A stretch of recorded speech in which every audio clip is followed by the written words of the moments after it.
So looking at climate change and fire and probably pollution and everything that's changing our habitat for our natural plants, I do feel threatened.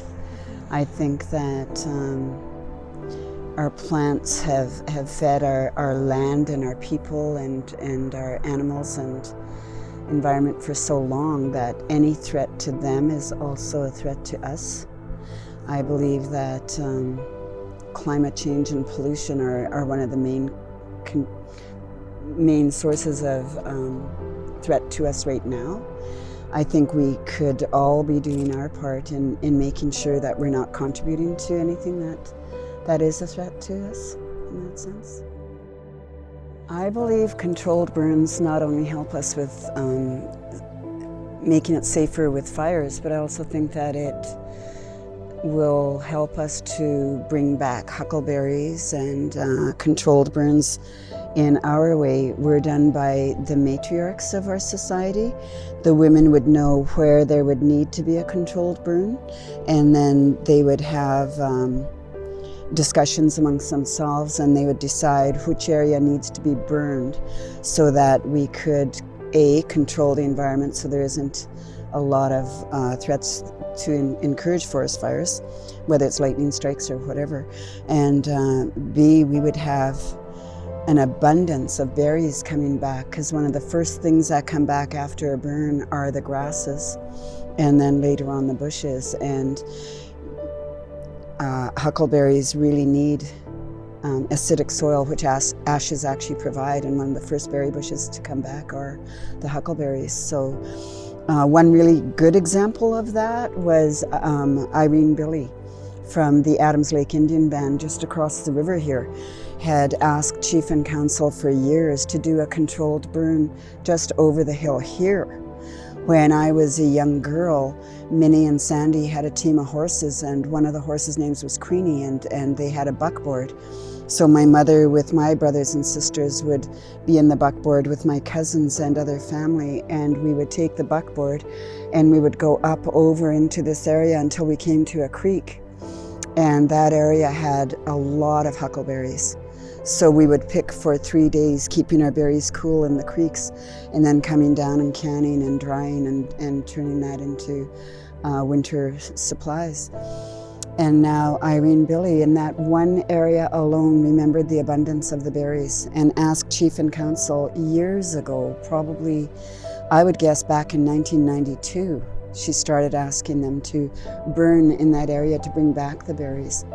And along with the threat of the forest fires, the people not being allowed to get up there anymore, and also government doing cattle, range cattle.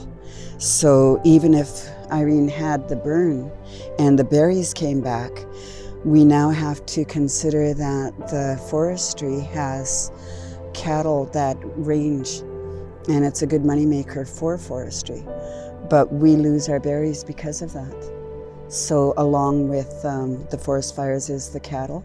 So even if the area was burnt, how do we control where we could go in and pick these berries? We'd also need to control if the cattle are allowed to graze there or not. Well, I haven't really had too much problems gathering sage or mullein or any of the other things that I've gathered, the wild roses or the even Devil's Club. I've had access through friends going in to get it.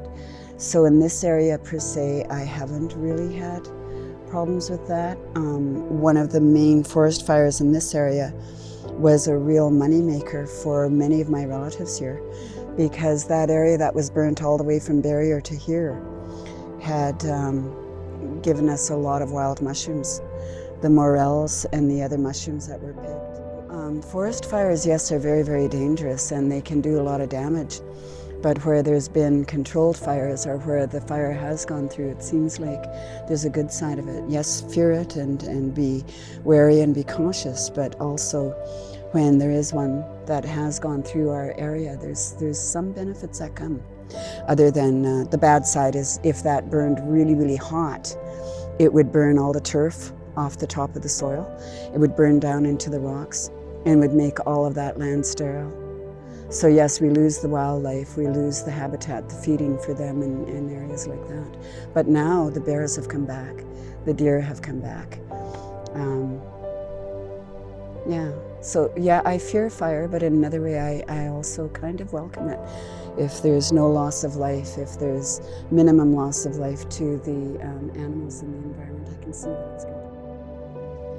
Wow, that's a really incredibly deep question, and I'm just so excited that you're questioning in this way, and I wish that, number one, that inquisitive nature grows and expands, and that you're not afraid to ask anyone. You can go to any elder, any person, you know, in the band office. You should have access to these kind of questions being answered, not only for you, but for many of your peers that want to learn. I really like another answer that came to me. I worry about the youth, and I see that there's a disconnect from the land, from the culture, from the language, and I myself don't know the language, so I like you, am questioning and finding just the joy of reconnections. I was raised in an environment where my language wasn't spoken. I was not even around Native people. In some of the schools I was part of, my family were the only Indigenous people in the school, so a lot of ridicule sometimes, a lot of prejudice, a lot of racism.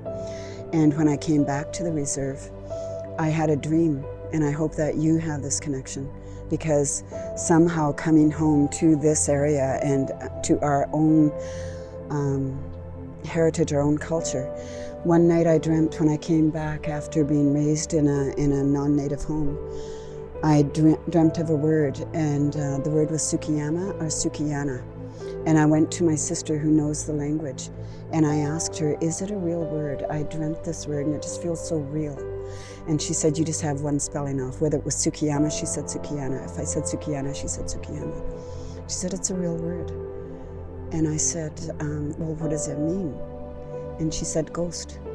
So what was really interesting about coming home, dreaming that dream, finding out it's a real word, the story goes deeper. I went home after that and told my husband very excitedly that the word was real and what it meant. And that afternoon, my young nephew is playing next door. And I thought I better go check on him. And normally I didn't check on him. He lived next door. I didn't really ever feel compelled to look at what he was doing before. But I thought, I'm gonna go check on him. And I ignored the first couple times. You know, it's not my business. He's fine. He's got parents that watch him really well. But again, I thought, oh, maybe the second or third time I went outside, and there he is in the back of my yard building a little road. A little boy building a road with his trucks and cars. But where I looked, he was unearthing the remains of one of our ancestors. And so, not to frighten him, I said, boy, let's go over here and let's build a road over here. So I took him away from that area, and I had him in a different area just playing with his cars.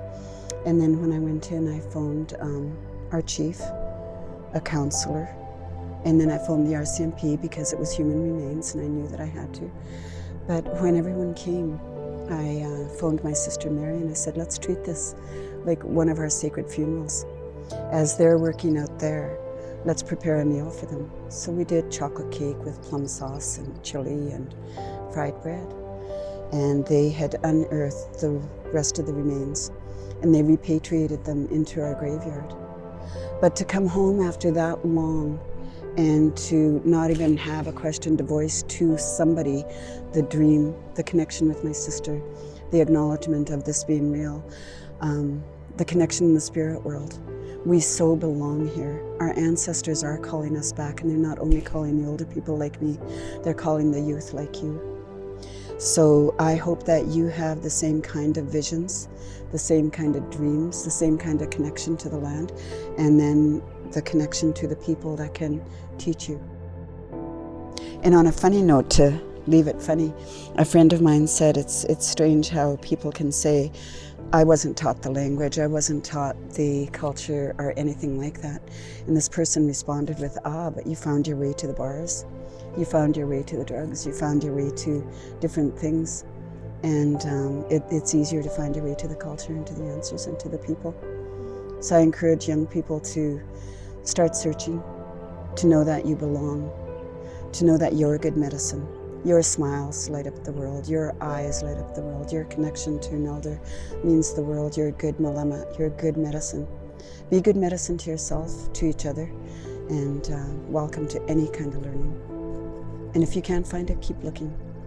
If you've met one elder that didn't want to talk, the next one might. And if that doesn't work, the next one might. Don't give up on 2 or 3. You'll find your answer, you'll find a mentor. Thanks, Jan.